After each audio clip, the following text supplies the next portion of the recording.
Anna had always been fascinated by the old mansion on the hill. She had heard stories of how it was haunted by the ghost of a young woman who died there on her wedding night. She had also heard rumors of a hidden treasure somewhere in the house, left by the woman's wealthy husband who disappeared after her death. One day, Anna decided to explore the mansion and see if she could find any clues to the mystery. She brought a flashlight, a camera, and a notebook with her. She climbed over the fence and walked up to the front door. It was unlocked, so she pushed it open and stepped inside. The mansion was dark and dusty, filled with cobwebs and broken furniture. Anna felt a chill run down her spine as she walked through the hallways, looking for anything interesting. She found a portrait of the woman who died there, hanging on the wall. She had long blonde hair and blue eyes, and wore a white wedding dress. She looked beautiful, but also sad. Anna took a picture of the portrait and continued her exploration. She found a library, a dining room, a kitchen, and a ballroom, but nothing that hinted at a treasure or a ghost. She was about to give up and leave when she saw a staircase leading to the second floor. She decided to check it out, hoping to find something more exciting. She climbed up the stairs and reached a long corridor with several doors on both sides. She tried each one, but they were all locked or empty. She was about to turn back when she noticed one door at the end of the hall that was slightly ajar. She walked towards it and pushed it open. She gasped as she saw what was inside. It was a bedroom, but unlike the rest of the house, it was clean and bright. There was a large bed with white sheets and pillows, a fireplace with a fire burning, and a dresser with a mirror and some jewelry on it. There was also a closet with some clothes hanging in it. Anna felt drawn to the room, as if it was inviting her in. She stepped inside and closed the door behind her.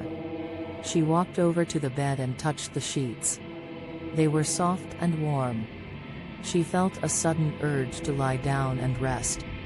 She shrugged off her backpack and lay down on the bed. She closed her eyes and sighed. She felt so comfortable and relaxed. She wondered if this was how the woman who died here felt on her wedding night. She opened her eyes again and looked around. She noticed something on the nightstand next to the bed.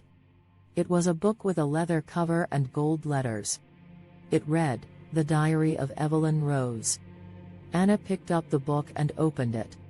It was filled with handwritten pages, dated from several years ago by Evelyn. Anna started reading from the first page. "Dear Diary, today is the happiest day of my life.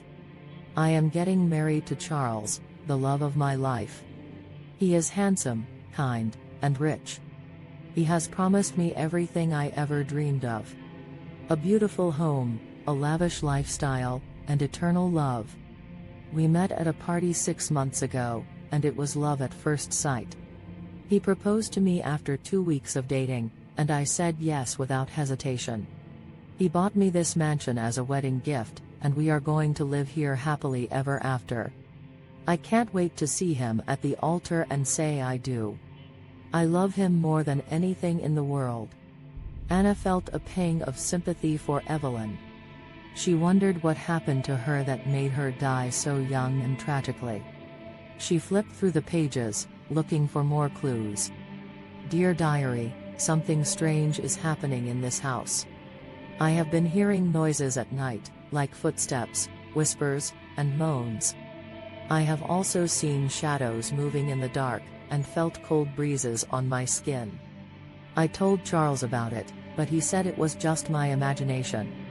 He said this house is old and has some history, but nothing to be afraid of. He said he loves me and will protect me from anything. But I don't feel safe here anymore. I feel like someone is watching me all the time, waiting for something to happen. I don't know what to do." Anna felt a shiver run down her spine as she read Evelyn's words. She wondered if she was hearing and seeing the same things as Evelyn did. She looked around nervously, half expecting to see something in the shadows. "Dear Diary, I am scared for my life. Last night, I saw him. The ghost. He came into my room while I was sleeping. He looked like Charles, but he was not Charles. He had a pale face and red eyes, and a wicked smile. He said he was here to claim me as his bride. He said he was the one who killed Charles, and buried him in the basement. He said he was the one who haunted this house, and drove away anyone who tried to live here. He said he was the one who wanted me, and no one else. He said he loved me, and he would never let me go. He tried to touch me, but I screamed and pushed him away. He laughed and said it was useless to resist. He said he would come back for me tonight, and make me his forever. I ran out of the room and locked myself in another one. I don't know what to do. I don't know how to escape. I don't know how to survive, Evelyn. Anna felt a surge of terror as she read Evelyn's last entry. She realized that she was in the same room where Evelyn saw the ghost. She wondered if he would come for her too. She dropped the book and jumped out of the bed. She ran to the door and tried to open it. It was locked. She panicked and banged on the door, screaming for help. No one answered. She was trapped. She heard a laugh behind her. She turned around and saw him. The ghost. He looked like Charles, but he was not Charles. He had a pale face and red eyes, and a wicked smile. He said, "Hello, my dear. I've been waiting for you." He moved towards her, reaching out his hand. Anna backed away, trying to find a way out. She saw a window on the wall. She ran towards it and smashed it with her fist. She felt a sharp pain in her hand, but she ignored it. She climbed out of the window and jumped down to the ground.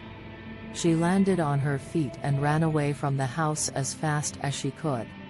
She never looked back. She never returned. She never forgot.